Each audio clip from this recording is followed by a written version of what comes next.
Pixar, depuis maintenant quelques semaines, nous a proposé un nouveau contenu.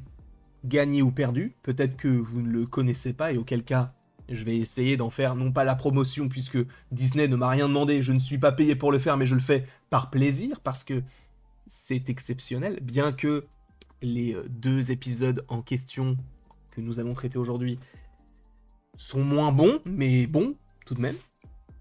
Qu'attendez-vous pour regarder une série sur le softball?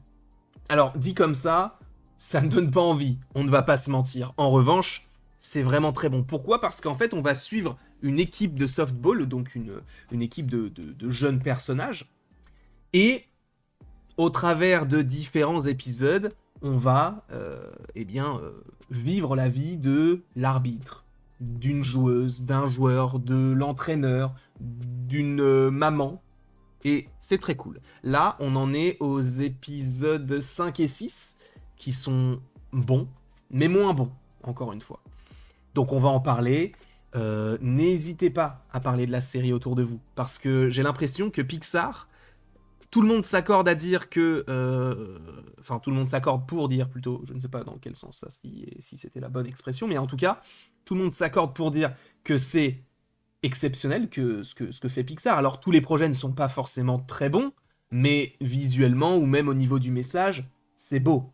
Là, il n'y a aucun souci là-dessus. C'est vrai que c'est peut-être un petit peu plus compliqué ces dernières années, mais on espère que tout va aller pour le mieux par la suite. Mais en France, le fait de regarder une série sur Disney+, Pixar, ça a l'air de ne pas forcément plaire parce qu'on se dit mais non mais ça c'est pour les enfants, ce n'est pas pour les enfants. Alors les enfants peuvent être touchés, mais c'est pour tout type de personnes, peu importe ton âge, peu importe ton orientation sexuelle, peu importe ta religion, tout est évoqué dans cette série. Alors il est vrai qu'il faut tout de même rappeler qu'il y a un épisode qui a été enlevé sur un personnage qui faisait sa transition, et pour le coup, bah, c'est dommage de l'avoir enlevé, évidemment. Mais la série, là, prend une tournure assez intéressante, mais pas celle que j'imaginais, notamment sur les deux épisodes qu'on a eu. Alors sachez que cette vidéo va être un petit peu personnelle parce que je me suis totalement identifié, et attention spoiler, voilà je vous le préviens, ça ne veut rien dire, je vous le précise et je vous préviens, mais par rapport à ce personnage-là, Aira, c'est un petit bonhomme, tout mignon, alors je ne dis pas que j'étais tout mignon quand j'étais petit, mais tout mignon, qui suit sa sœur un peu partout. Moi j'ai une grande sœur, et c'est vrai que ce que vit ce petit garçon, je l'ai un peu vécu. Voilà, degré beaucoup moindre, hein, évidemment.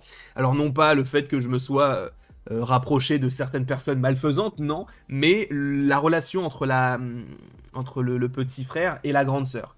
Et je trouve que c'est vraiment bien représenté, parce que bah, j'ai réussi totalement à m'identifier, et au-delà de ça, c'est encore plus personnel que ce que je vais vous dire. Vous allez vous dire que je suis peut-être fou, et c'est vrai que via des programmes qui aujourd'hui parlent de ce qu'il y a dans la tête des personnages, comme vice-versa, celui-ci ou encore Bref 2, pour sortir totalement on va dire, du carcan animation.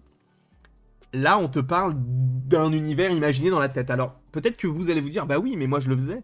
Mais est-ce que vous en parliez autour de vous? Dites-vous que moi, dans la cour, je faisais ce que fait ce petit garçon. C'est-à-dire que je m'imaginais dans un monde où je passais des niveaux, où je jouais, où j'essayais de gagner en compétences, mais tout était dans ma tête. Et je jouais tout seul dans la cour.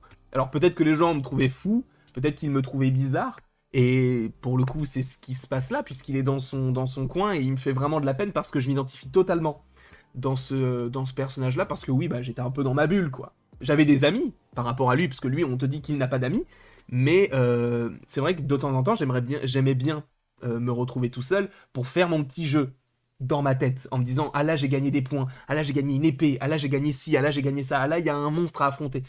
J'étais tout seul dans la cour. Je me souviens, j'étais au niveau d'un petit terrain de foot un peu cassé en béton, au fond de la cour à droite. C'était moi, le petit fou là. Si vous vous rappelez d'un petit fou, c'était sûrement moi. En tout cas, je me suis totalement identifié. En fait, ça fait partie de ce genre de programme où tu te dis ah mais attends, mais je suis pas tout seul en fait. Il y a aussi des gens qui vivent ce genre de choses. Il y a aussi des gens qui s'imaginent ce genre de choses. Par exemple, tu vois, les pensées intrusives, qui avaient notamment été évoquées dans Bref, moi je pensais être le seul à les avoir. les tocs, je pensais être le seul à les avoir. Et du coup, je m'imaginais un peu fou. Parce que je me disais, mais je suis pas normal. Alors que plein de gens étaient touchés par ce genre de choses. Et c'est aussi. En fait, c'est le principe même de cet épisode-là, notamment par rapport à ce personnage-là. C'est qu'il va s'imaginer tout un monde. Un monde d'ailleurs qui visuellement dénote, hein, puisqu'il est en 2D. Il y a du coup tout un univers un peu intergalactique qui va s'organiser dans sa tête. Je m'imaginais totalement la même chose. Alors pas en 2D, hein, puisque moi je m'imaginais vraiment en 3D avec les graphismes de la GameCube, parce que bah, du coup c'était à l'époque. Hein. Mais ça m'a fait du bien en vrai de regarder cet épisode-là. Alors la finalité, je la trouve un peu bizarre. Je trouve que c'est alors ça fait de la peine, notamment au moment où il lui casse son petit objectif, mais tu te poses des questions et tu te dis bah ouais c'est bizarre la manière dont c'est écrit. Je trouve la fin un peu, alors pas rushée parce qu'on sait que la manière dont ça se termine, ça va après nous amener directement vers le dernier épisode qui va tout regrouper et tout résoudre, supposément.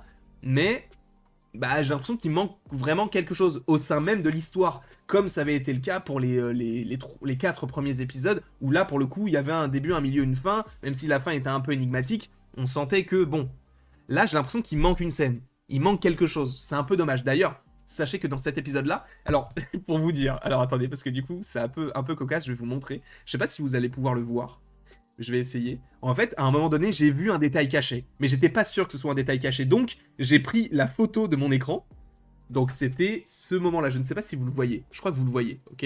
Donc c'était ce moment-là où il est du coup dans la soirée, et en fait, derrière, il y a cet écriteau, alors vous ne le voyez peut-être pas, mais parce qu'il est à l'envers. Donc c'est pour ça que je l'ai pris en photo. Parce que si tu le retournes, en fait, c'est écrit Pizza Planet. Voilà, on en parlera peut-être dans une vidéo sur les détails, enfin dans un short. En gros, Pizza Planet, vous savez, c'est c'est ce restaurant dans lequel vont les personnages de Toy Story. Le camion Pizza Planet est dans tous les films Pixar. Enfin bref. Du coup, quand j'ai vu ça, je me dis ah ok, c'est cool. Après aussi, dans le deuxième épisode qu'on va évoquer aujourd'hui, il y avait aussi ce détail là. Donc la voiture qui est tout simplement Flash McQueen, voilà, qui fait référence à donc Cars. Et ça aussi, il faut qu'on revienne sur cet épisode-là parce que c'est très important. C'est un personnage qui va se moquer, qui va essayer de rigoler en fait un peu tout le temps. Et c'est vrai que moi aussi, j'ai ce petit truc-là de des fois d'essayer de dédramatiser des moments qui n'ont pas besoin d'être dédramatisés. Mais parce que c'est un peu comme une sorte de pulsion. C'est comme si, bah, pour le coup, t'avais ce petit bonhomme en toi qui disait non mais sois normal, ne rigole pas, là, c'est pas le moment de rigoler, ou c'est pas le moment de faire ci ou de faire ça.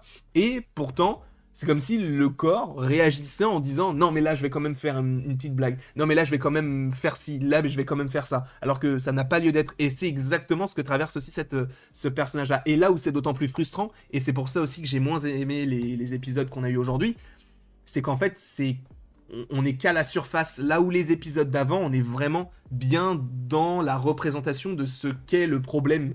Là, pour le coup, je trouve que c'est peut-être un petit peu trop simple, ou en tout cas simpliste. Après, visuellement, ça rend bien, on a ce côté 4 tiers, on a ce côté carton, parce que ce sont des petits bouts de carton, et je trouve que c'est vraiment très beau. Là, il n'y a pas de souci là-dessus, mais c'est vrai que je trouve que c'est trop en surface, notamment par rapport au scénario. Après, encore une fois, cela n'engage que moi. Peut-être que vous avez adoré ce que vous avez vu. Auquel cas, bah, tant mieux. Moi, c'est vrai que j'ai eu peut-être un petit peu plus de mal sur ces 2 épisodes-là. Mais bon, cela n'engage encore une fois que moi. Donc n'hésitez pas dans les commentaires à me dire un petit peu ce que vous en avez pensé. N'hésitez pas non plus à aimer, à partager et à vous abonner si ce n'est pas déjà le cas.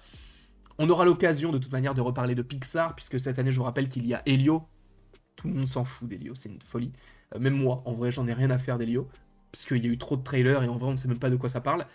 Peut-être qu'il y aura un trailer d'ici quelques temps, parce que le film, il sort dans 3 mois, hein, donc ça va aller vite. En tout cas, je vais vite arrêter là parce que je vais éternuer. En tout cas, merci beaucoup à vous d'avoir été présent devant cette vidéo. N'hésitez pas à l'aimer, à la partager, à la commenter et à vous abonner. Et après tout ceci, il ne me reste plus qu'à vous dire à la prochaine, pour la prochaine. Et encore une fois, merci beaucoup à vous d'avoir été présent. Je sais très bien que Win or Lose, c'est pas forcément le projet auquel vous tenez, et je l'entends totalement, mais si vous avez l'occasion, regardez-le.